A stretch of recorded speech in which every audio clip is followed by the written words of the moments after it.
Okay. Well, let's move on to the next feature. Astolfo, what's on your list?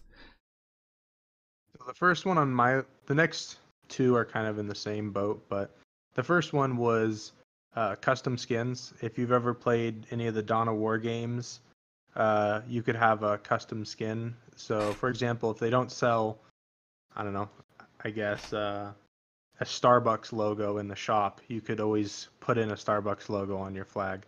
And, that was in Dawn of War, it wasn't client side, so everyone could see it, but it would also be one of those things that you could toggle off with the historical mode, so it wouldn't be oppressive.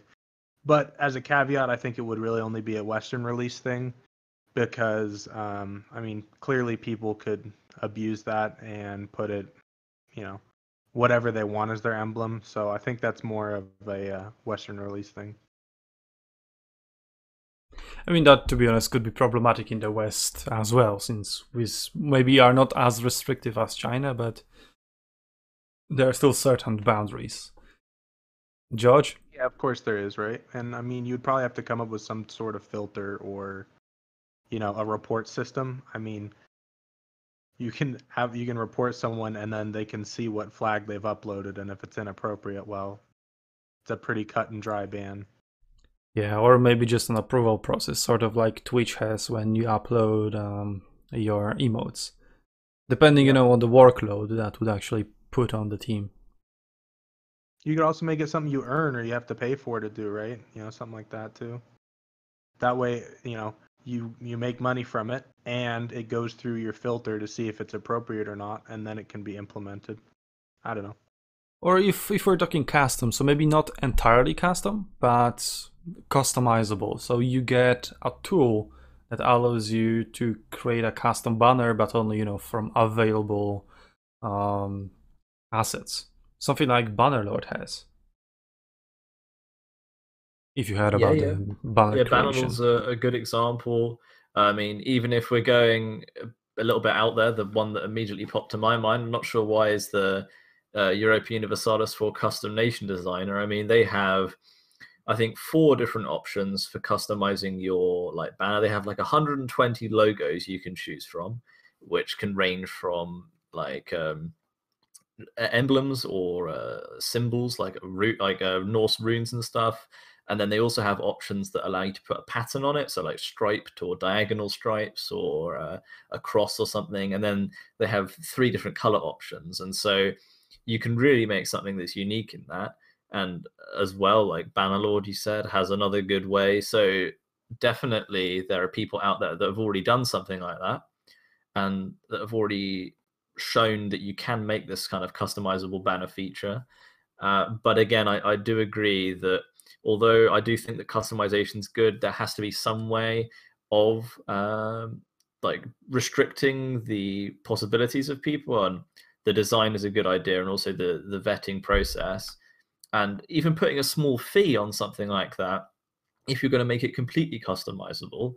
For example, the in-game designer could be free, but if you want to upload your own unique one, that could cost like a small token price, and that would reduce the workload of people having to check these kind of things, because someone creating like a free account for a free game, you could upload whatever you want, and you could be quite nasty with what you upload. And if it's just free and you can just keep on doing it, then I can imagine the workload for something like that would be quite high. But even just putting a token price on it would discourage a lot of people using that feature to troll people with. Mm-hmm. So, speaking of colors and customization, Astolfo? All right, my next feature was a paint feature for units. So if you didn't want to go down the route of, full-blown skins and such, which I think you should, obviously toggable for historical or non. But I remember in the original one, specifically my Greek spears, I wanted to make Theban themed. I wanted them to be Theban sacred band. But they just picked a random color and called it Theban. It was like a weird, really light blue with green in it. And I was like, how is that tied to Thebes at all, right? So you could do a paint feature for your units with, obviously a pre-loaded set of colors. Again, this is from like basically the Dawn of War game. that I referenced to earlier, you could customize the colors of your units and pretty much from head to toe, right? But it was blocked off, right? Like a chest plate could only be metallic colors. Clothing could be pretty much any color. Obviously, you don't want bright pink breastplates running around in a historical game. But I mean, if you wanted to do that, again, add a historical toggle, and every party would be happy with it. Yeah, I mean, they did do that in Steam, kind of. Like, you also had, pre-selected by the developers a set of colors, but you could assign, any color to any unit. And also what I really liked about the Steam iteration of it is that, or rather, the first Steam iteration, because it was both during Steam and then they changed it. But essentially, you could apply. Okay, maybe I'm not getting my history right here. Maybe it was just skins for Wargaming that changed it. Anyway, what I want is having a separate color for each unit. So I want rainbow, essentially. I want green unit, I want red unit, and I want a yellow unit. And I don't want them all to be red, all green, or all yellow. I want 3 different colors. Basically, more customization, so I can have 3 different, 3 different schemes. And as I said, the rainbow, just go for RGB, just like you have in Shogun 2 Avatar Conquest mode, where once you have a veteran unit, you can paint them in any color. I believe there you could have picked for like primary color and a secondary color. And I also, on the side, will say that I really hope they will finally implement it in Warhammer, which was created for Army Painter, and it still somehow isn't there. Weird. Anyway, George, your thoughts?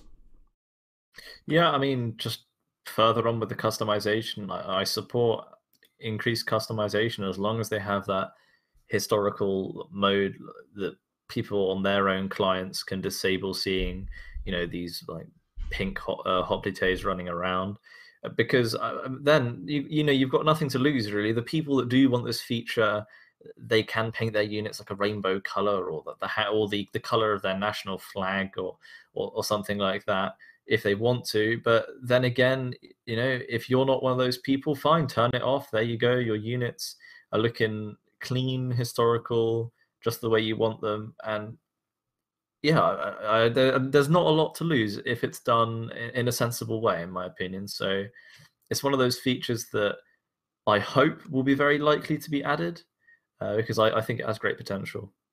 Yeah, I think there are like 2 camps developing in here. So either have the historical accuracy button that enables you to, toggle on and off whether you want to see others people customization or not. And then when you have that button, let the people that want to, go crazy, right? Or maybe don't have the historical accuracy button, or maybe not for the colors themselves, but only allow those, historical or semi-historical color variations. So yeah, I don't really think one is clearly superior than the other. It's, just pick one of the 2 rather than not have it at all, like you don't have right now. I'll personally use both of them myself. Like, I would sometimes use historical and sometimes not, depending on how I'm feeling. So, to be honest, yes, there is a way to introduce both at the same time. Yes.